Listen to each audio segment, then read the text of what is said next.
Oke, untuk Teh Neni, persiapannya sudah siap nih? Udah matang belum nih, kira-kira, untuk membawakan materi ini? Insya Allah, Kang. Oke.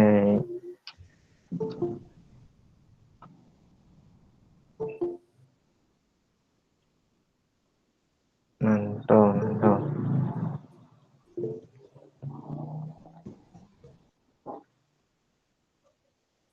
Satu menit lagi ya berarti ya, Teh Neni, 10:05 kan?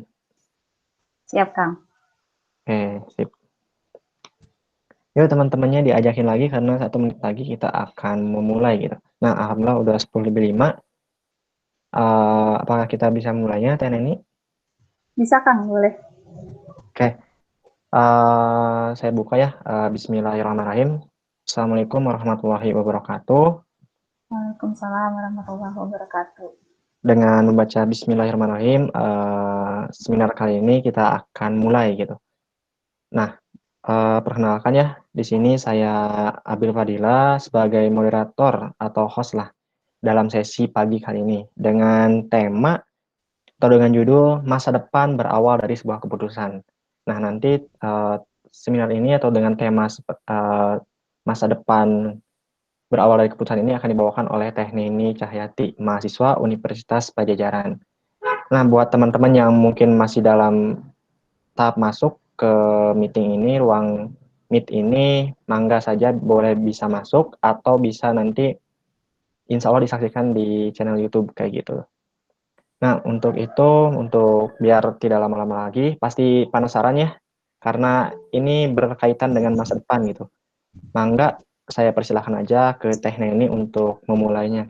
Mangga, Teh Neni. Makasih, Kang Abil. Makasih juga buat teman-teman yang udah ikut gabung di acara seminarnya. Saya share screen dulu ya.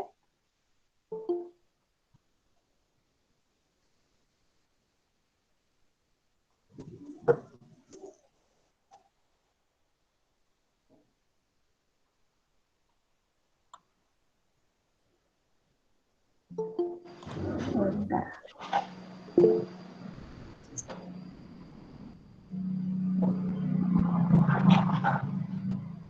Udah ada, Kang?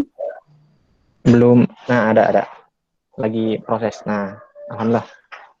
Ada Teh Neni. Bentar. Oke, mangga. Bismillahirrahmanirrahim. Assalamualaikum warahmatullahi wabarakatuh.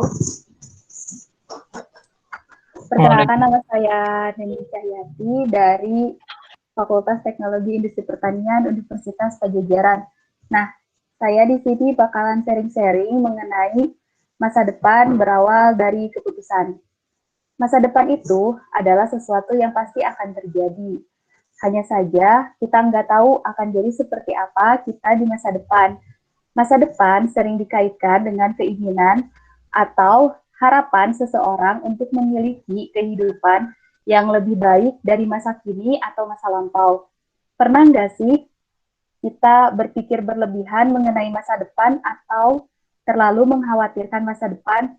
Misalkan tentang di mana kita akan bekerja setelah menyelesaikan studi kita dan dapat gaji berapa, atau tentang mau jadi apa kita di masa depan. Nah, ternyata masa depan kita tidak tergantung dari keadaan, tapi masa depan kita tergantung dari keputusan. Keputusan besar yang kita ambil hari ini dapat menentukan siapa kita di masa depan. Nah, kira-kira tahu nggak sih sebenarnya apa yang bisa membuat kita sukses di masa depan? Sebenarnya kalau misalkan kita mau sukses di masa depan, kita harus kerja keras. Nah, kalau misalkan kita masih belum bisa mengambil keputusan yang serius dan juga kita masih belum bisa take action dengan keputusan yang kita tahu, hidup kita nggak akan berubah menjadi lebih baik. Nah, definisi dari keputusan itu sendiri merupakan suatu pemecahan masalah dalam suatu situasi yang dilakukan melalui pemilihan satu alternatif dari beberapa alternatif. Kita akan atau sedang dihadapkan dengan beberapa pilihan yang memiliki resiko tersendiri. Dengan segala perhitungan, kita memutuskan pilihan. Nah, gimana sih cara pengambilan keputusan yang tepat untuk masa depan? Nah, yang pertama itu yaitu identifikasikan tujuan. Tanyakan pada diri sendiri apakah akibat dari keputusan yang kita ambil tersebut adalah hasil yang kita inginkan atau tidak.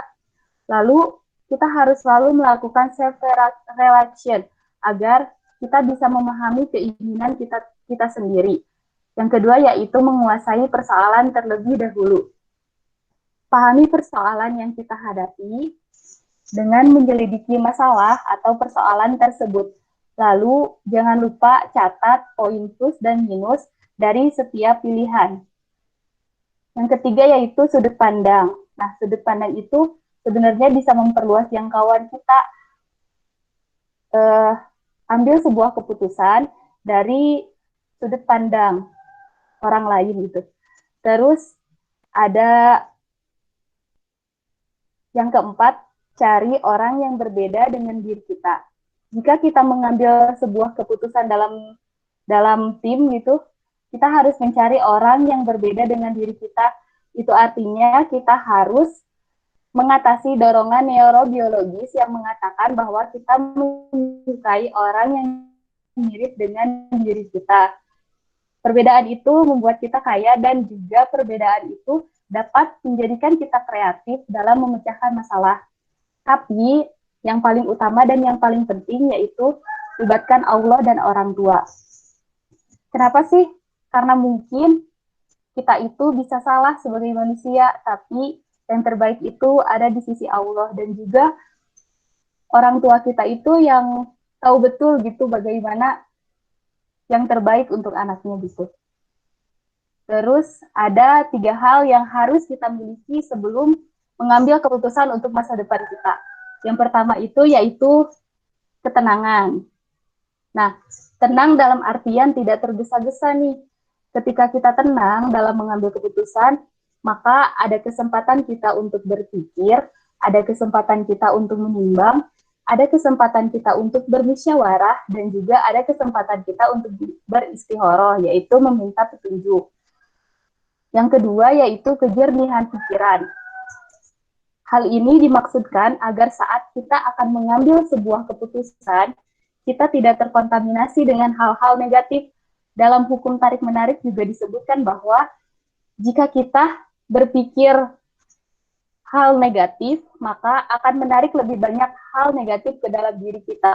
Begitupun sebaliknya, jika kita memikirkan hal positif, maka akan menarik lebih banyak hal positif ke dalam diri kita. Lalu ada faktor yang mempengaruhi pengambilan keputusan. Yang pertama yaitu keadaan internal. Biasanya sifat, sikap, dan kebiasaan pengambil keputusan yang menjadi faktornya. Yang kedua yaitu kondisi eksternal, yaitu tekanan dari luar biasanya dapat mempengaruhi seberapa cepat atau lambatnya sebuah keputusan itu dibuat. Yang ketiga yaitu tersedianya informasi. Seberapa banyak informasi yang ada atau seberapa lengkap dan akuratnya informasi yang didapatkan dapat menjadi pertimbangan dalam pengambilan keputusan yang tepat. Yang keempat, kepribadian dan kecakapan pengambil keputusan. Dalam faktor ini dibutuhkan kebijaksanaan dan ketegasan dalam mengambil keputusan dengan tidak bersifat merugikan. Lalu setelah kita mengambil keputusan, apa yang harus kita lakukan nih? Ya. Nah, ada 3 hal penting yang menyertai satu keputusan. Yang pertama yaitu complete commitment. Keputusan itu benar-benar harus kita rencanakan dengan serius. Tapi bukan hanya keputusan saja, ada komitmen di dalamnya. Bukan komitmen 50%, atau 90%, tapi 100% komitmen inilah yang bisa membuat kita tidak memiliki jalan atau alternatif lain. Sehingga komitmen inilah yang menjadi satu-satunya pegangan yang harus kita perjuangkan. Yang kedua yaitu consistent action. Konsisten itu bukan hanya melakukan satu kali aksi atau dua aksi, tapi melakukan aksi secara terus-menerus, secara konsisten. Meskipun lagi semangat atau tidak, tetap melakukannya. Yang ketiga yaitu constant learning, yaitu kemauan untuk terus belajar dan belajar. Jika keputusan yang kita buat salah, bagaimana? Tidak ada yang namanya kesalahan, yang ada adalah pembelajaran. Karena setiap kesalahan itu adalah ruang kita untuk belajar. Nah, semua orang yang sukses bisa berhasil karena mereka bisa mengambil keputusan yang penting di dalam hidupnya.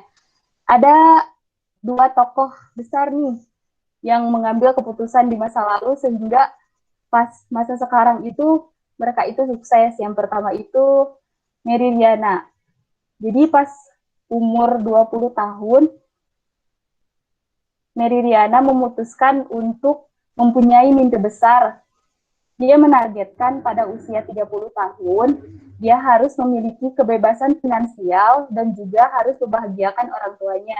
Sehingga dia terus bekerja keras sampai sekarang menjadi seorang pengusaha dan motivator. Yang kedua yaitu Jack Ma.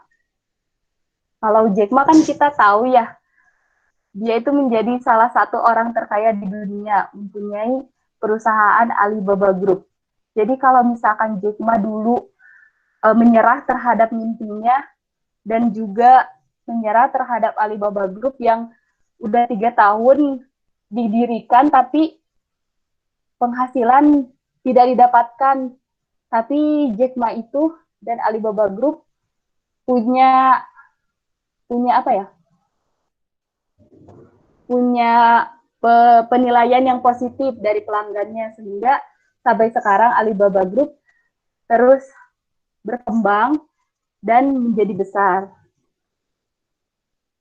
Nah, tahukah kamu, jadi dalam sebuah penelitian yang dilakukan oleh ilmuwan yang berasal dari Universitas of Bristol, disebutkan bahwa tunggu 5 jam sebelum membuat keputusan akhir, agar emosi kita sudah berada di tingkat yang wajar dan keputusan yang kita ambil dengan pikiran yang jernih.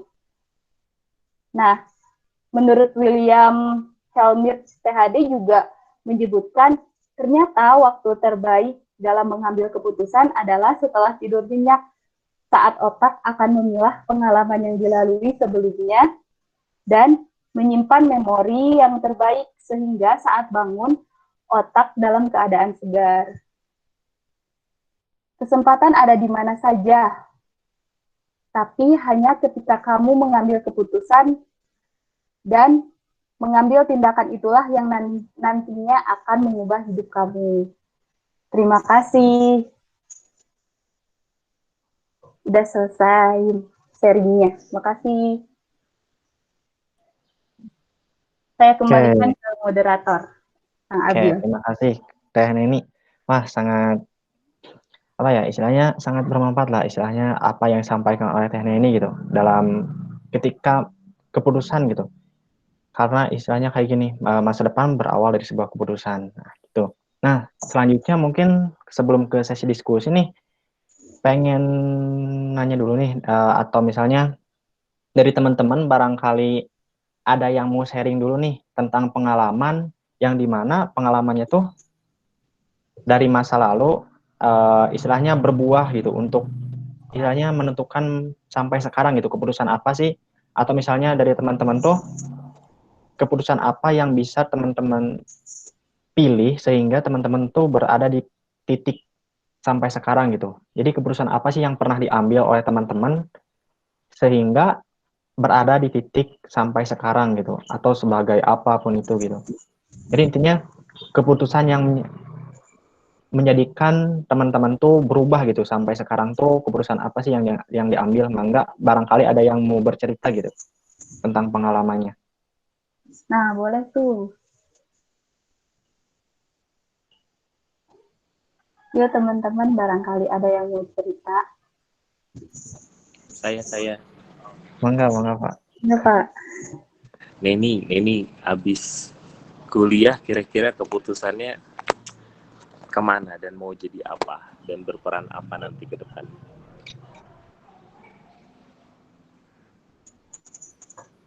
Kedengeran nggak? Gimana Teh Neni?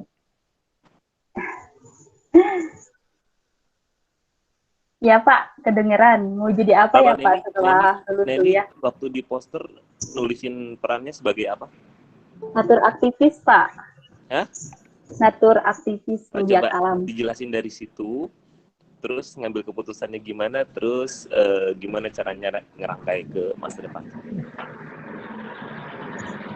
Dijelasin gimana Pak? Ya jelasin dari pertanyaan itu aja. Habis Jadi sebenarnya emang pengen banget ya Pak, nanti di masa depan atau udah kuliah jadi penggiat alam. Nah caranya tuh emang Neni ikutan di kampus itu salah satu UKM Rejanawana yang ada di fakultas Pak. Nah nantinya pengennya tuh pas lulus kuliah Neni emang jadi penggiat alam dengan emang kalau misalkan ada rezeki ya Pak, kalau misalkan ada rezeki mau kayak bikin usaha yang emang sumber-sumbernya itu dari petani gitu Pak. Dan juga bisa membantu kalau misalkan ada musibah, bencana alam, dan lain-lain gitu.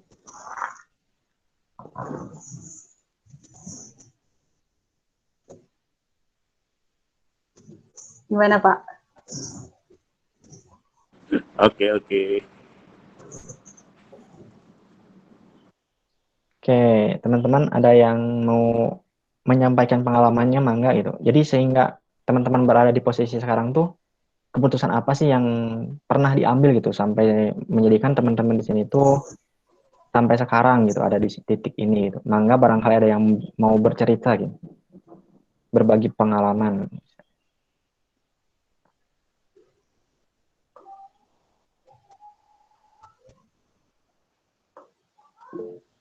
Mangga Kang Reno di open mic aja.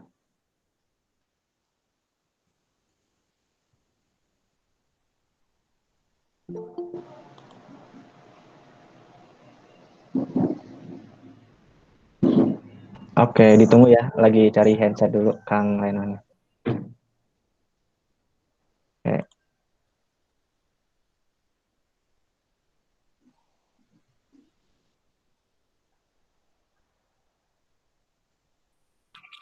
Cek 1 2 udah Oke. ada. Oke. Ada.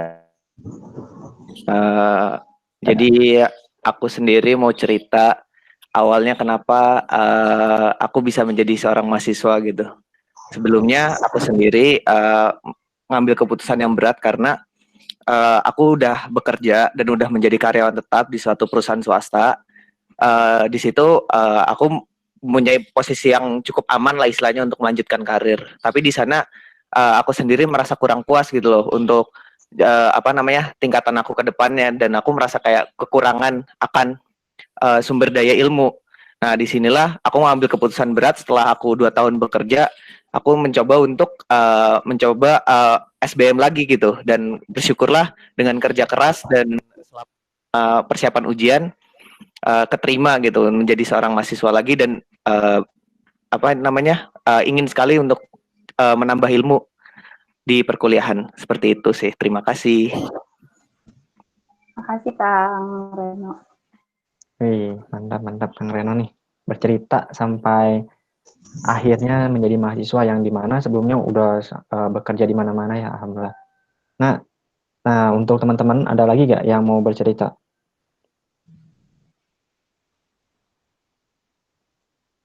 Barangkali sebelum kita masuk ke sesi diskusi lah, istilahnya.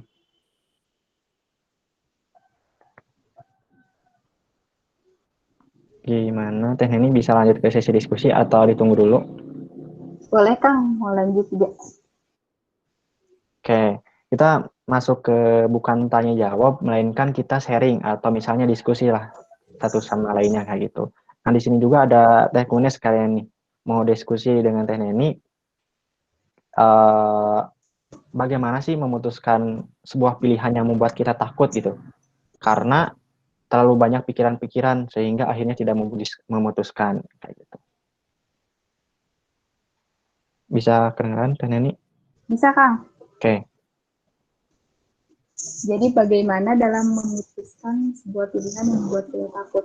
Nah, itu sih pentingnya kita harus mempunyai tadi kejernihan pikiran, karena biar kita tuh nggak terkontaminasi dengan hal-hal negatif kayak gitu, Kang. Oke, ada tanggapan dari Teh Kunesnya nih? Mangga, kita diskusi aja gitu di sini. Nah, ada yang mau menambahkan nggak? Mungkin aku izin nambahin ya. Mangga. Aku kalau misalkan takut itu saya juga inget ini gayanya Pak Dwi Purnomo.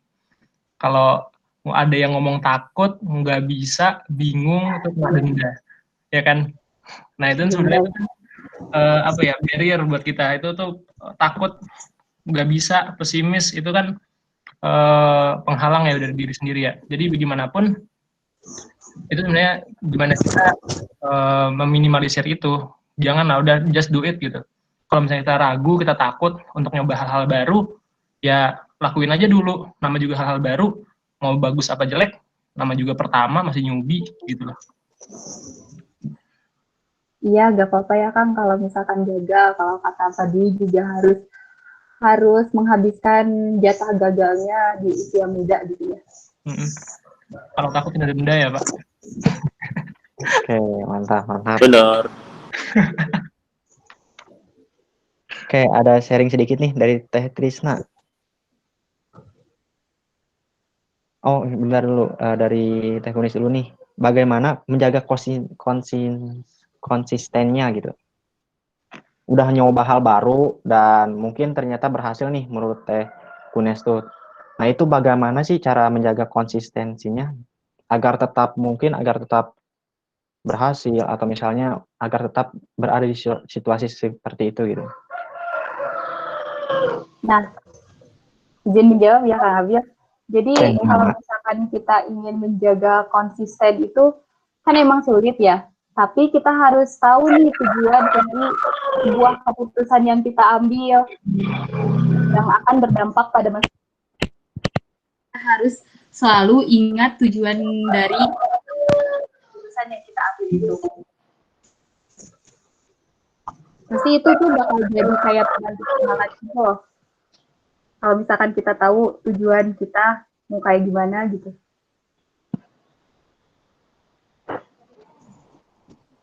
Nah, gimana Teh Kunis?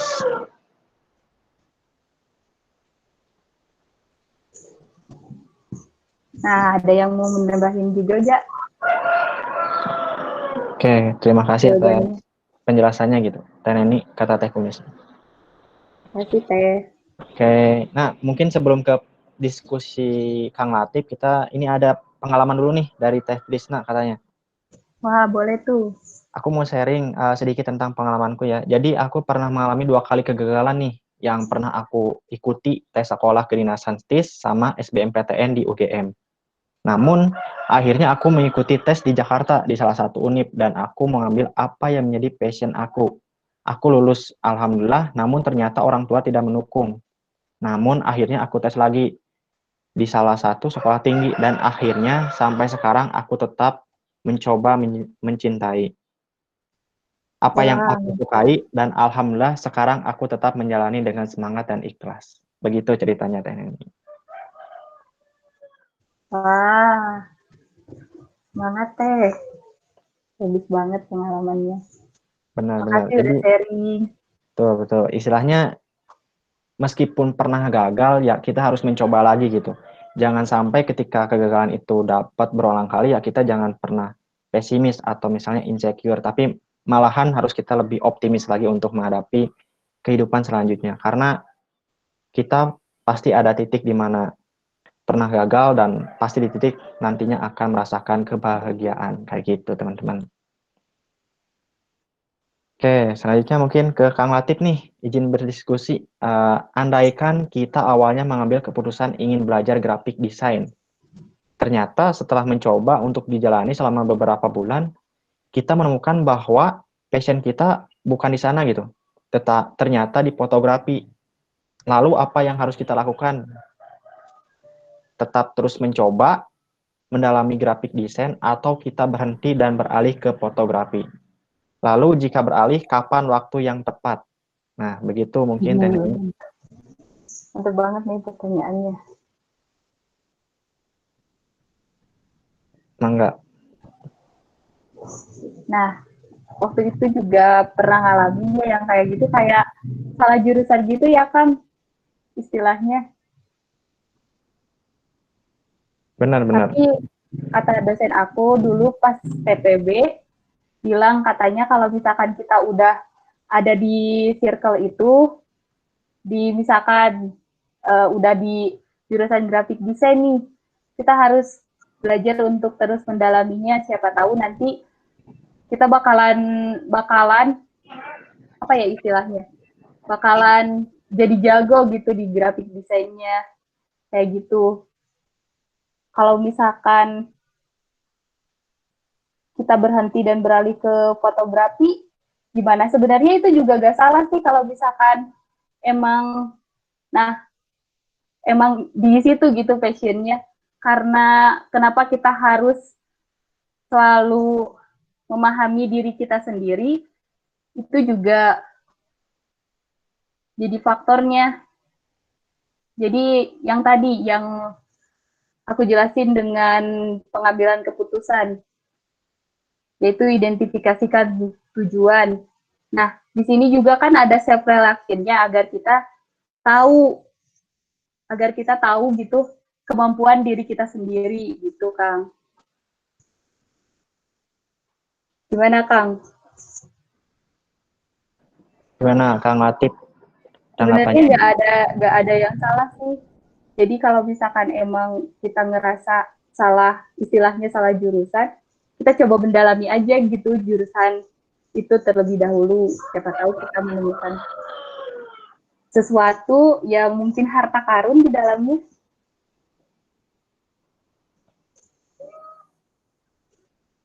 Oke, mangga Kang Latif gimana tanggapannya? Kita diskusi aja gitu. Barangkali dari teman-teman di sini ada yang merasakan hal seperti itu gitu, atau misalnya dengan sulit membuat pilihan gitu istilahnya. Mangga kita sharing aja di sini, diskusi lah. Iya benar, kita sharing aja ya. Berarti tetap mendalami desain grafik sambil dilirik fotografi. Nah, boleh gitu. Kalau bisa dua-duanya juga gak apa-apa.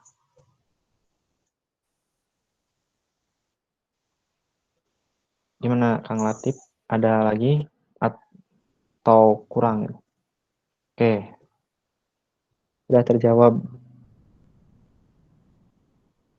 Selanjutnya mungkin ada lagi nih dari Kang Aceng. Kalau sejak muda dan masih takut gagal tuh gimana sih? Jadi sejak muda udah takut gagal gitu, masih takut gagal, gimana sih caranya gitu mungkin?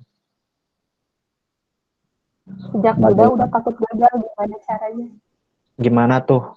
Jadi udah sejak muda tuh dia tuh ada rasa takut gagal. Itu bagaimana sih cara biar gak takut gagal gitu istilahnya? Biar gak takut gagal, paling caranya yang paling gitu itu yaitu percaya diri. Jadi percaya pada kemampuan bahwa kita itu bisa loh melakukannya, dan juga jangan pernah dengerin omongan orang yang negatif banget buat diri kita sehingga kita jadi takut gitu untuk memulai. Sebenarnya kegagalan itu nggak pernah ada. Jadi yang ada itu adalah proses belajar gitu. Kegagalan adalah ruang kita untuk belajar. Oke, mantap, mantap. Gimana tanggapannya Kang Aceng?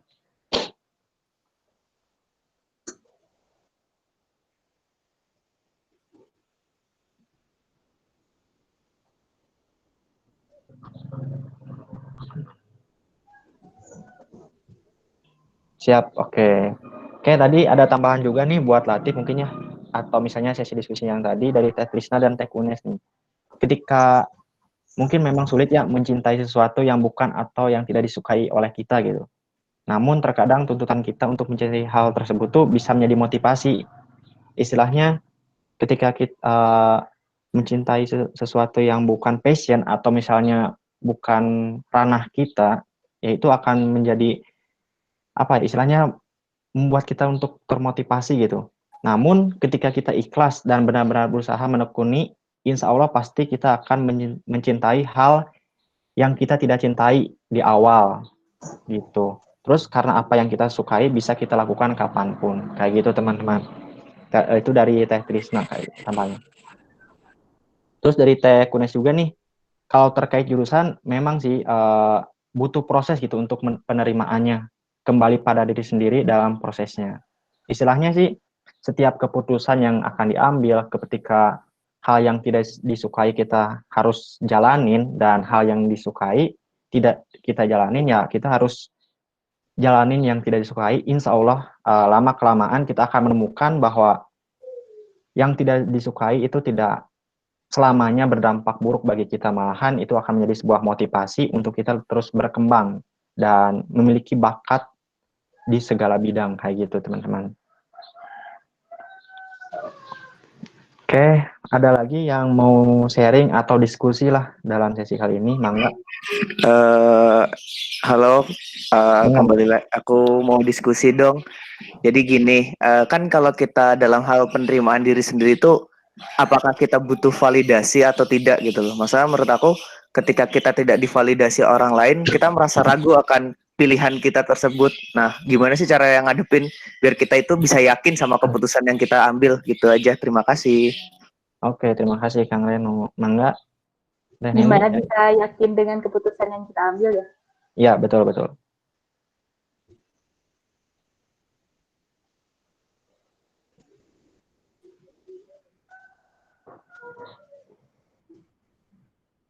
Gimana Teh Neni? Ada tanggapannya terlebih dahulu? Boleh Kang, bentar. Oke, sip.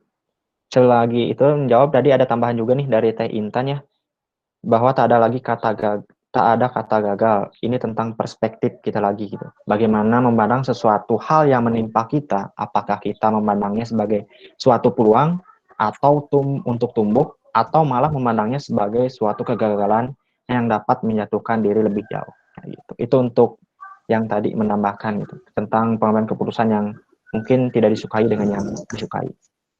Mangga dan ini kalau sudah ada. Gimana cara mengetahui ya Kang keputusan yang kita ambil itu tepat atau enggaknya? Aku lebih ke biar keputusan yang kita ambil itu sudah yakin gitu, meskipun baik itu tepat atau tidak tepat, tapi kita mau bisa mampu menerima keputusan tersebut. Itu sih yang menurut aku. Apakah kita perlu validasi baik diri sendiri ataupun orang lain, ataupun hanya meyakinkan diri sendiri saja. Terima kasih. Nah, seperti yang aku tadi sebutkan ya dalam cara pengambilan keputusan, jadi emang kita harus validasi terhadap diri kita sendiri dan juga terhadap orang lain. Jadi lihat si keputusan itu dari sudut pandang orang lain dan juga sudut pandang orang tua, dan jangan lupa juga untuk melibatkan Allah Subhanahu wa taala dalam setiap keputusan yang kita ambil. Gitu. Pasti Allah itu bakalan istilahnya bakalan memberikan kita yang terbaik.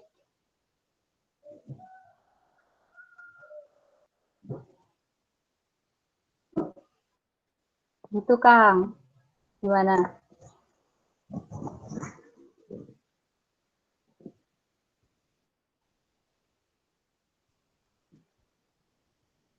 Dari Kang Kamal nih juga ada tanggapan juga nih tentang yang Kang Reno mungkin.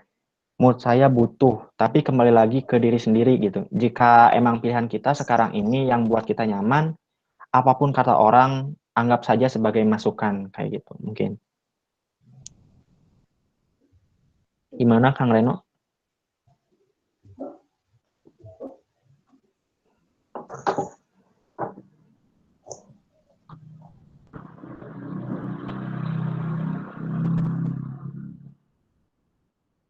Oke, sip.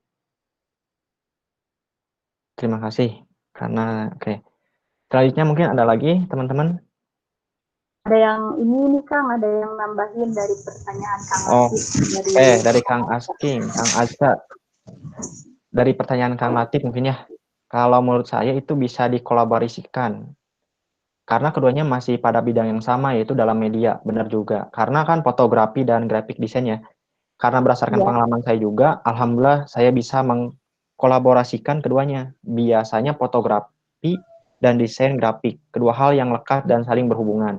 Misal dalam feed Instagram nih, dan berbagai logo yang mengkolaborasikan foto dan desain grafik kayak gitu. Jadi intinya sih tadi yang bidang ditanyain oleh Latif itu masih bisa dikolaborasikan lah istilahnya dengan fotografi dan desain grafik kayak gitu. bener banget Kang. Nah, kayak gitu teman-teman. Betul-betul. Karena masih dalam satu bidang ya, baik desain grafik atau fotografi. Karena ketika kita belajar desain grafik, ya insya Allah sekalian kita belajar dengan fotografinya. Ketika kita belajar fotografi, ya nantinya bakal belajar tentang desain Desain grafik. grafiknya. Kayak gitu. Jadi saling kolaborasi lah istilahnya. Saling berkaitan.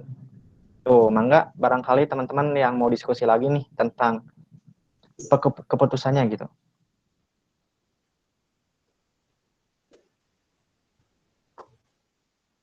Kang Bagus ada. Oh ini Kang Bagus Inggil. Saya mau nanya gitu. Apakah setiap orang harus memiliki passion? Dari Kang Bagus Inggil, mangga. Apakah setiap orang harus memiliki passion? Tergantung orangnya, tapi pasti semua orang itu memiliki passion.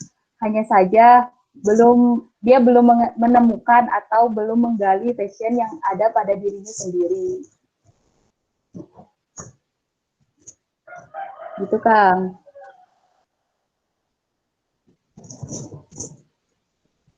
Harus itu berarti wajib gitu ya Kang?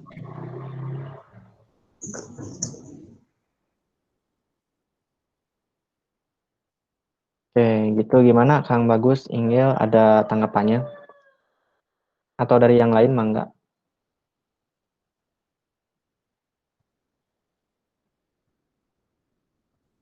Oke, makasih. Berarti udah cukup ya dari Kang Bagus Inggil. Nah, selanjutnya nih, Teh Neni ada diskusi lagi nih dari Teh Kunis. Bagaimana menyikapi perasaan bersalah atas keputusan yang diambil gitu. Hal ini terkadang dirasakan apabila hasil dari keputusan kita tuh ternyata tidak sesuai gitu, tidak sesuai dengan ekspektasi lah istilahnya. Jadi kan izin menjawab ya Kang Abil. Jadi jadikan sebuah kesalahan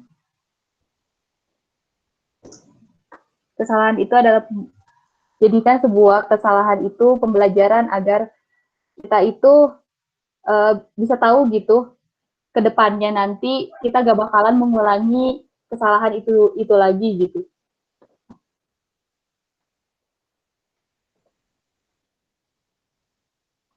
Oke, gimana Teh Kunis ada diskusi lagi nih? Atau kurang puas gitu atau misalnya gimana gitu? Boleh nih dari teman-teman. Dari teman-teman juga mangga mau nanggapin tentang menyikapi perasaan bersalah gitu atas keputusan yang diambil kayak gitu istilahnya. Barangkali teman-teman di sini ada yang pernah merasakan kayak gitu atau dalam kondisi seperti itu gitu. Sharing aja gitu teman.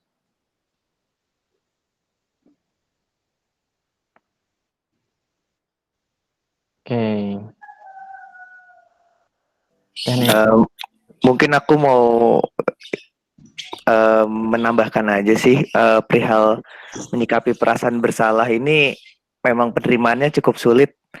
Aku pun pernah merasakan perasaan bersalah dalam mengambil keputusan, tapi ya mau gimana pun dunia tetap berjalan gitu loh. Dunia tetap berjalan meskipun kita nggak kemana-mana gitu, dan kita harus tetap melanjutkan hidup. Menurut aku ketika kita merasa keputusan yang salah, berarti kita harus melihat peluang lain dari keputusan tersebut. Seperti kayak misalnya gagal nih dalam ujian atau seperti apa. Jadi aku merasa kayak masih ada hari esok untuk memperbaiki diri. Seperti itu aja sih menurut aku. Terima kasih. Oke, terima kasih Kang Reno. Oke, terima kasih. Selanjutnya mungkin ya, Teh Neni ada lagi nih yang mau diskusi dari Kang Yezekiel. Bagaimana sih jika kita merasa menyesal atas pilihan kita? Tuh, dan apa solusinya gitu? Mirip ya dengan Teh Kunis ya tadi. Iya.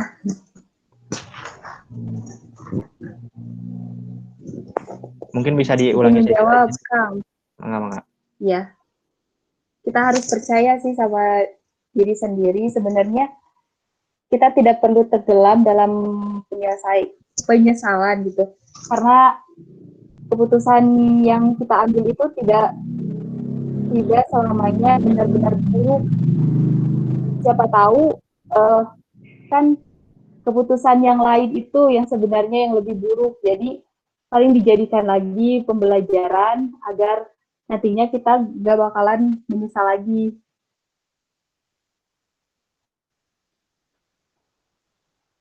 Oke, terima kasih Teh Neni atas tanggapannya gitu.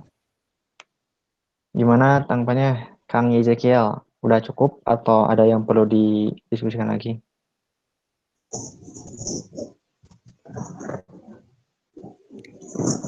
Mungkin aku mau nambahin aja sih, ada sedikit tambahan. Ya kalau aku sendiri minimal kita punya 911 call gitu loh. Kayaknya benar-benar satu orang, baik kita orang tua maupun teman dekat yang benar-benar kita bisa tuangkan atau limpahkan cerita kita semua gitu loh. Baik itu kalau yang beragama Muslim, kita bisa sholat dan apa namanya berdoa dan dalam mengambil keputusan. Tapi kalau masih kurang, mungkin kita juga bisa punya cerita ke orang yang benar-benar kita percaya. Itu sih yang menurut aku bisa melegakan, dalam artian melegakan hati ketika kita merasa salah dalam mengambil keputusan.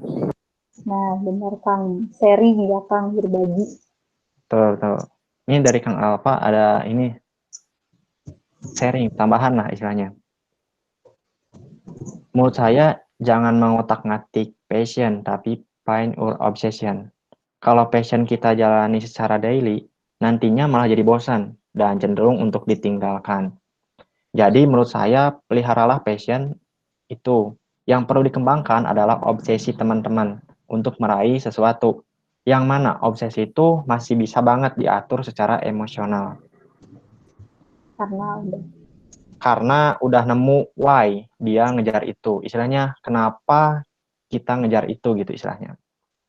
Makanya banyak orang-orang beralih dari find our passion atau don't follow our passion jadi find your obsession. Kayak gitu teman-teman. Tambahannya. Oke. Dan ini apakah kita dicukupkan atau masih dibuka lagi untuk sesi diskusinya?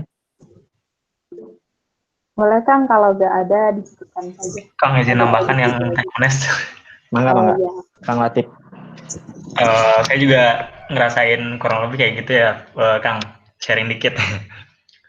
Ketika kita ngambil sebuah keputusan, terus kemudian di kemudian waktunya kita menemukan bahwasannya keputusan itu lumayan salah dan dampaknya ke orang lain kan.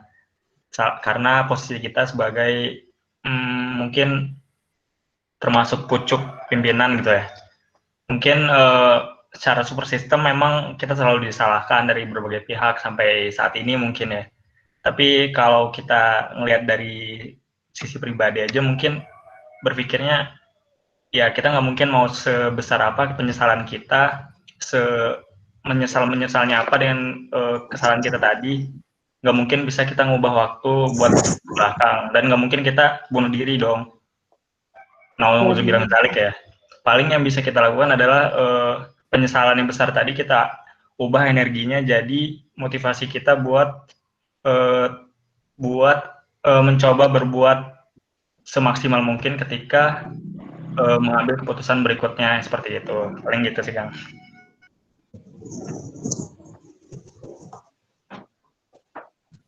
Oke, terima kasih Kang Latif.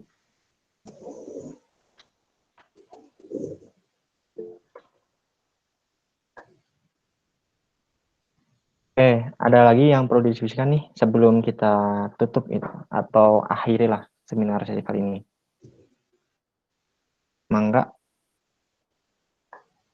Ada beberapa yang menambahkan nih, Kang. Oke, ada yang menambahkannya mungkin dari Teh Intan nih. Untuk penyesalan atas kesalahan pengambilan keputusan yang telah diambil, kita dapat berusaha dulu untuk mengikhlaskan atas apa yang terjadi. Tapi bukan berarti kita pasrah saja. Namun ini lebih kepada menerima dulu kenyataan yang ada. Lalu kita kembali menyusun rencana ke depan dengan melihat kesalahan apa saja yang tak boleh kita ulangi, kayak gitu. Terus Oke, karena tidak ada lagi nih yang perlu didiskusikan ya, Teh Neni, kita cukupkan aja mungkin, atau gimana? Ya, Kang. Oke, dihitung aja ya, hitung dari 5, 4, 3, 2, 1. Oke, sebelum kita akhiri, ada kesimpulan nih. Alhamdulillah udah ada kesimpulannya dari Teh Kunis. Kesimpulannya kayak gini. Sebuah keputusan adalah pilihan dalam suatu pemecahan masalah dengan identifikasi tujuan, menguasai persoalan terlebih dahulu, sudut pandang, cari orang yang berbeda dengan diri kita. Tiga hal yang harus dimiliki, ketenangan, kejernihan pikiran, serta percaya diri. Faktor yang mempengaruhi diantaranya keadaan internal, kondisi eksternal, tersedianya informasi, kepribadian, dan kecakapan. Barangkali dari teman-teman ada yang mau menyimpulkan lagi, mangga ditunggu.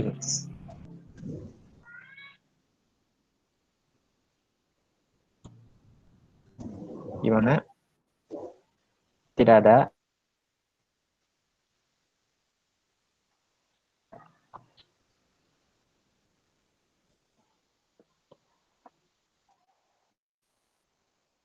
Oke, karena tidak ada mungkin ya, berarti cukup. Berarti gini teman-teman, untuk yang nanti bakal ada 2 orang yang beruntung hari ini untuk sesi pertama mendapatkan uang sebesar Rp50.000. Nanti akan diumumkan di grup ya, di grup WA atau di grup khusus gitu. Kayak gitu. Terus nanti untuk yang tadi memberikan kesimpulan ataupun itu nanti bakal ada door prize 1 buku gitu setiap sesinya kayak gitu. Itu kalangan dari Pak Dwi Indra Purnomo, dosen kita gitu, Teknologi Industri Pertanian Universitas Pajajaran. Kayak itu. Dan untuk nanti di akhir sesi, sekedar mengingatkan kembali, di akhir rangkaian acara seminar ini, webinar ini, Tintalks ini, bakal ada pemenang atau peserta terbaik dan mendapatkan voucher sebesar Rp500.000. Jadi jangan sampai terlewatkan setiap sesinya. Acara ini ditunggu, nanti pengumumannya insya Allah tanggal 19 Juni 2020 hari Jumat kayak gitu teman-teman. Jadi saya akhiri ya dengan membaca Alhamdulillahirrahmanirrahim. Sebelum kita tutup, apakah kita ada sesi foto dulu nih, Teh Neni? Boleh sesi foto dulu? Oke, mangga yang ini bisa dinyalain dulu kameranya gitu.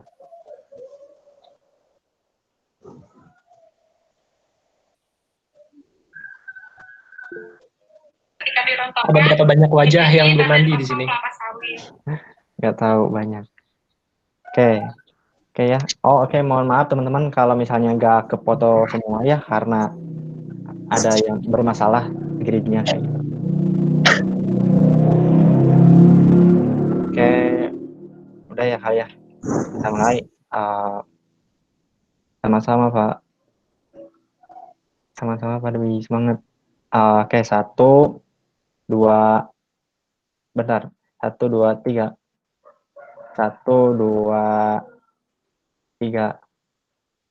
Bentar. 1, 2, 3. Sip.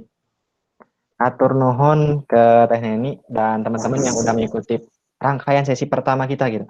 Dan ditunggu untuk sesi kedua dan ketiga kita, insya Allah nanti jam 4 sore dengan pemateri yang tidak pasti lebih keren lagi lah dari hari ini kayak gitu. Dan Nanti malam juga akan ditutup dengan sesi yang tidak kalah keren lagi. Kayak gitu teman-teman, ditunggu. Setiap sesinya bakal ada door prize menarik. Dan semoga beruntung buat teman-teman yang mengikutinya kayak gitu. Ditunggulah.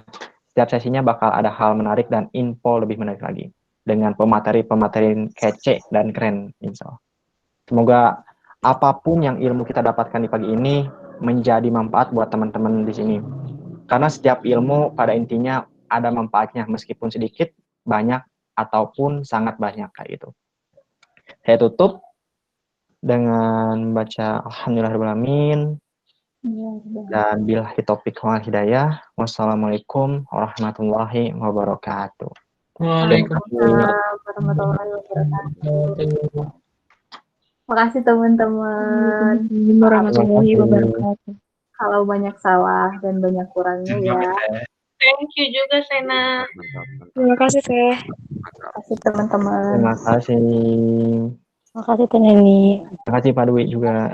Neni. Terima kasih teman-teman. Terima kasih Bapak. Terima kasih Kang. Semangat UASnya. Semangat. Semangat buatnya. Semangat biorefinery-nya.